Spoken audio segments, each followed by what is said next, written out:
Selamat datang kembali di channel Fakta Militer.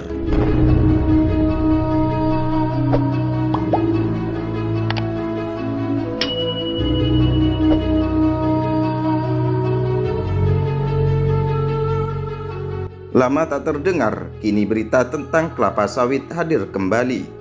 Berita itu mencakup kritikan terhadap perjanjian perdagangan bebas yang direncanakan antara negara-negara Asosiasi Perdagangan Bebas Eropa atau EFTA dan Indonesia, baru saja meluncurkan referendum tentang dampak industri minyak kelapa sawit.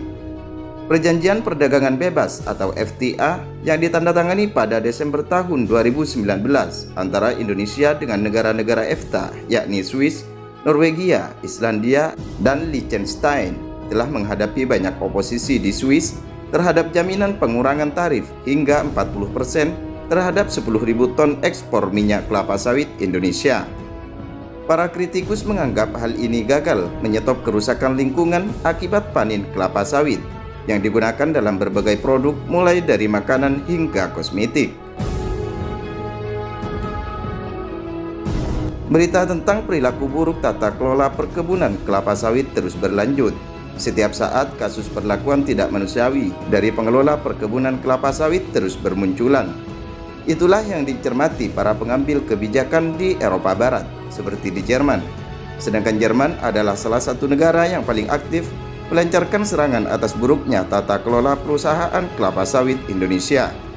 Dan buntut dari sikap itu adalah munculnya kampanye besar-besaran menolak minyak sawit atau CPO asal Indonesia.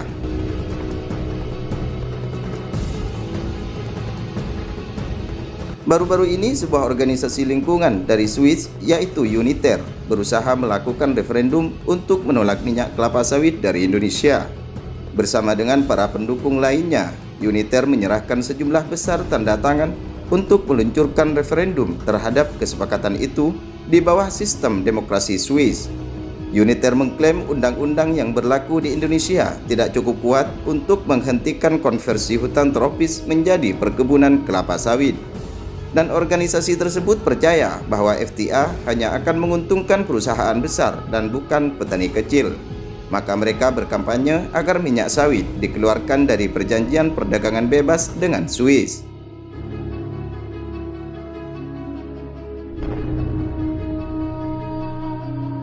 Perjanjian yang dipermasalahkan adalah Indonesia EFTA Comprehensive Economic Partnership Agreement atau IECPA. Uniter menginginkan agar minyak sawit tidak disertakan di perjanjian itu karena merusak lingkungan. Dan yang paling kuat ditudingkan ke Indonesia adalah pembabatan hutan, penggunaan pupuk kimia, dan lain sebagainya. Saat ini sedang beredar sebuah petisi tentang stop minyak sawit dari Uniter. Petisi itu berhasil mengumpulkan hingga 59.000 tanda tangan permintaan referendum penolakan produk kelapa sawit dan turunannya. Karena itu, kemungkinan besar referendum melawan minyak sawit itu terlaksana akhir tahun ini.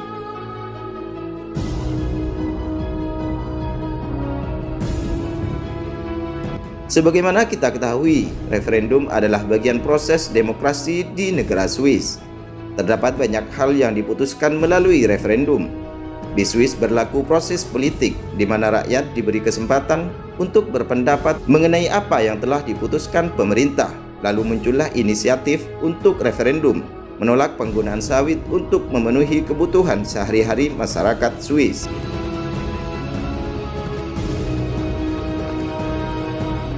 Jika disetujui setelah diteliti keabsahannya, tentunya referendum penolakan produk kelapa sawit Indonesia hanya soal waktu, tutur Sekretaris Uniter. Referendum penentuan nasib pemasaran produk kelapa sawit akan disetujui Mahkamah Konstitusi Swiss. Seperti biasa, ritual penyerahan kotak berisi tanda tangan untuk meminta referendum diisi orasi dari Uniter.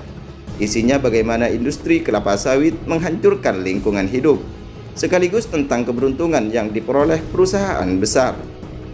Dan saat ini pemerintah Swiss sedang melakukan proses verifikasi atas tanda tangan yang diserahkan Uniter untuk referendum. Kemungkinan referendum IECPA diadakan akhir November tahun 2020 atau Maret tahun 2021.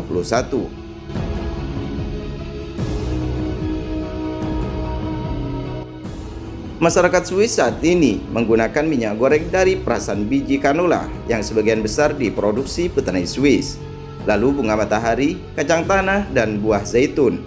Minyak canola saat ini dikampanyekan sebagai minyak paling sehat bersama dengan minyak zaitun. Sementara mentega yang ada di Swiss sebagian besar diproduksi dari susu sapi petani lokal.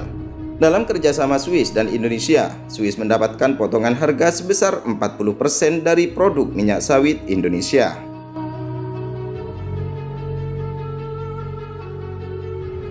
Di tengah referendum yang baru saja dirilis di Swiss terhadap perjanjian perdagangan bebas dengan Indonesia, Duta Besar Indonesia untuk Swiss, Mulyaman Haddad, berbicara dengan swissinfo.ch untuk membela industri ekspor minyak kelapa sawit di tanah air yang memerhatikan wacana keberlanjutan lingkungan hidup. Mulyaman Haddad mengatakan bahwa kerjasama antara Swiss dan Indonesia akan menguntungkan kedua belah pihak. Ada 280 juta jiwa di Indonesia yang akan menjadi pangsa pasar Swiss. Jika kita bicara Asia Tenggara, maka akan ada lagi 700 juta jiwa sebagai pangsa pasar lainnya.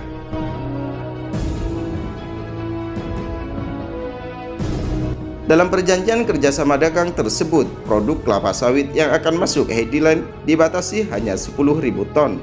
Jumlah yang sebenarnya tidak banyak untuk keseluruhan ekspor produk kelapa sawit Indonesia yang mencapai 35 juta ton per tahunnya.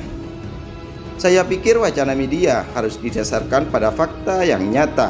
Minyak kelapa sawit sendiri tidak bermasalah, produktivitas per hektar lebih tinggi daripada minyak nabati lainnya. Industri kelapa sawit membutuhkan lebih sedikit lahan dibandingkan dengan tanaman lain. Tanpa minyak kelapa sawit, meningkatnya permintaan terhadap minyak nabati akan berarti lebih banyak lahan yang akan diambil alih untuk produksi jenis minyak lainnya, kata Dubes Indonesia tersebut.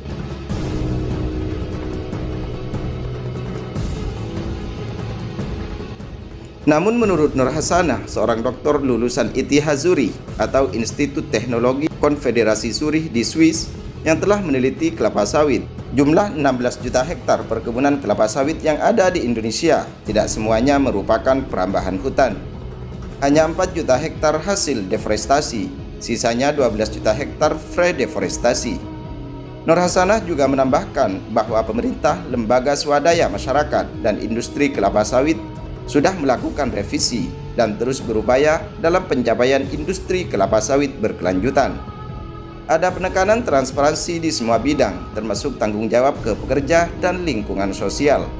Tentu saja juga peningkatan pengelolaan biodiversitas dan sumber daya alam.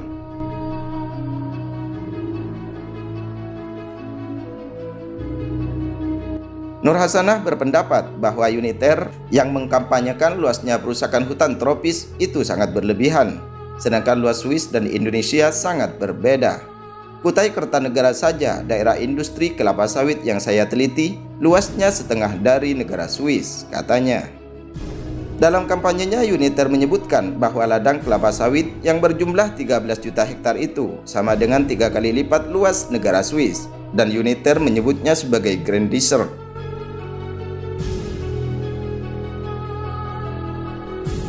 Sebagai tambahan informasi, Uniter sebenarnya bukanlah lembaga resmi organisasi petani Swiss. Uniter hanyalah LSM, kendati begitu Sekretaris Uniter mengaku sudah didukung 50 organisasi petani lainnya. Selain jumlah tanda tangan yang memenuhi kuota akan memuluskan langkah referendum ini. Namun kata Nur Hasanah, sejauh ini pemerintah baru bisa menyanggahnya dengan isu ekonomi. Bagaimana mengangkat kemiskinan bukan soal pemeliharaan hutan. Nur Hasanah berharap pemerintah Indonesia mulai mengedepankan kampanye penghijauan hutan serta perlindungan gajah dan orang utan. Swiss merupakan negara yang sering melakukan referendum, sedikitnya 4 kali setahun diadakan referendum. Umumnya referendum ini dilakukan lewat pos dengan tema beragam. Penolakan produk kelapa sawit ini jika memang akan terjadi referendum, termasuk referendum nasional. Semua rakyat Swiss, khususnya yang berhak pilih, akan menentukannya.